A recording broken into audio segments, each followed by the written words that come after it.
अस्सलाम वालेकुम व्यूअर्स। आज की इस वीडियो में मैं आपको कुछ गाइड करूँगा।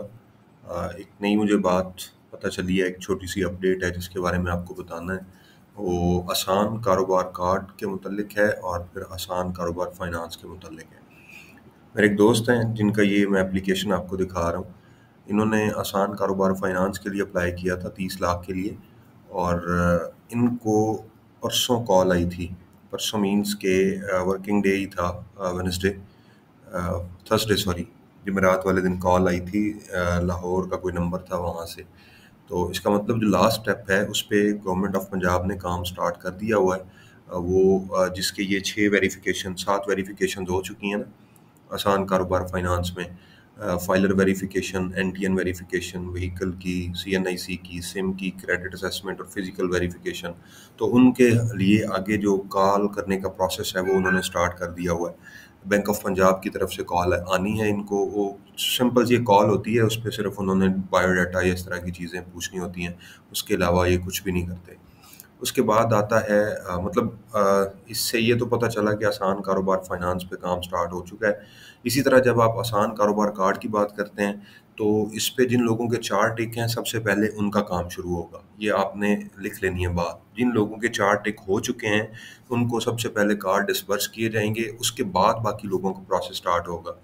मीन जिसके 3 टिक हैं उसका काम तब तक स्टार्ट नहीं होता जब तक 4 टिक वाले ख़त्म नहीं हो जाते, क्योंकि गवर्नमेंट ने जो बजट एलोकेट किया है, पहले मैंने सुना था कि 19 अरब रुपए है, अब सुन रहे हैं कि वो समवट राउंड अबाउट 80 अरब रुपए है। 80+ बिलियन रुपीज़ जो हैं वो गवर्नमेंट ने एलोकेट किए हैं, पंजाब गवर्नमेंट ने आसान कारोबार कार्ड कार्ड के लिए। और आसान कारोबार फाइनेंस के लिए 89 बिलियन रुपीज़ जो हैं, 99 अरब रुपए वो मुख्तस किए हुए हैं। तो ये बड़ी हैंडसम अमाउंट है। पिछली बार 46 अरब रुपए थे आसान कारोबार कार्ड के लिए, और 34 से 36 अरब रुपए थे आसान कारोबार फाइनेंस के लिए। तो इस बार दोनों का बजट उन्होंने तकरीबन सेम सेम रखा है। फाइनेंस का बजट थोड़ा सा ज़्यादा है आसान कारोबार कार्ड से। तो उन्होंने पहले जिनके चार चार टिक है ना, मतलब आसान कारोबार कार्ड में टोटल 4 टिक लगते हैं, टोकन टैक्स का, सीएनआईसी का, सिम का और क्रेडिट असेसमेंट का। तो जिनके चारों टिक हैं, अब यहाँ पे जैसे मैं आपको दिखा रहा हूँ कि एक क्रॉस लगा हुआ है, तो इस क्रॉस वाले बंदे का नंबर एंड पे आएगा जब 3 टिक ओके वाले का चौथा टिक लगना है। अब ये सीरीज चलेगी, 4 टिक वाला पहले वो कार्ड ले जाएंगे जिनके चारों टिक लग लग चुके हैं, फिर 3 टिक वाले आएंगे, उनका चौथा टिक की तरफ प्रोसेस स्टार्ट होगा। जिन जिन का क्रॉस होता जाएगा वो निकलते जाएंगे उस लिस्ट में से, क्योंकि आखिरी जो टिक है वो है भी क्रेडिट असेसमेंट का। वो जिसकी फेल हो गई वो ख़त्म है, वो उस लाइन से निकल जाएगा। अब भी जिन लोगों का, आप में से भी अगर किसी का, आपका अगर रेड क्रॉस आया हुआ है क्रेडिट असेसमेंट पे, तो आप अपना फाइनेंस वाली साइड पे टीयर 2 पे जाके अप्लाई कर सकते हैं। टीयर 1 और ये तो फिर बंद हो चुका है आपके लिए इसका रास्ता।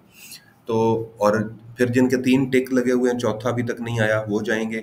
उसके बाद 2 टिक वाले जाएंगे जिनका भी तीसरा टिक नहीं आया। उसके बाद 1 टिक वाले जिनका दूसरा टिक नहीं आया। उसके बाद फिर आएगी क्रॉस वालों की बारी। अब जिसका व्हीकल टोकन टैक्स का क्रॉस है, उसने एप्लीकेशन रीसबमिट कराई है टोकन टैक्स पे करने के बाद, यहाँ से ये रीसबमिट का ऑप्शन होता है, यहाँ से आप करवा सकते हैं। और फिर कंप्लेन भी आप कर सकते हैं, कोई कंप्लेन आप करना चाहते हैं वो कर दें। तो तरतीब, और ये 1 जुलाई के बाद काम शुरू हो जाना है। अभी तो सिर्फ चाय मगोइयाँ चल रही हैं, कब होगा कब होगा। 1 जुलाई, 30 जून तक जो आपकी ज़िलाई हुकूमतें हैं उनके पास टाइम था अपने बजट पेश करने का। अब वो 30 जून के बाद वो उसको इम्प्लीमेंट करना होता है। ज़ाहिर है जुलाई के महीने से वो इम्प्लीमेंटेड हो जाता है 1 जुलाई से।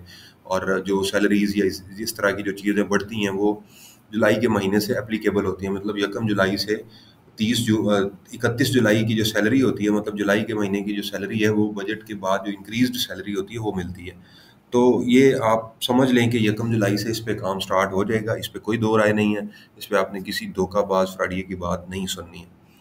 तो ये एक अपडेट मुझे पता चली है। मेरे एक दोस्त को कॉल आई थी पर्सनली, 2 को आई, बल्कि एक ने सुन ली और एक की मिस हो गई।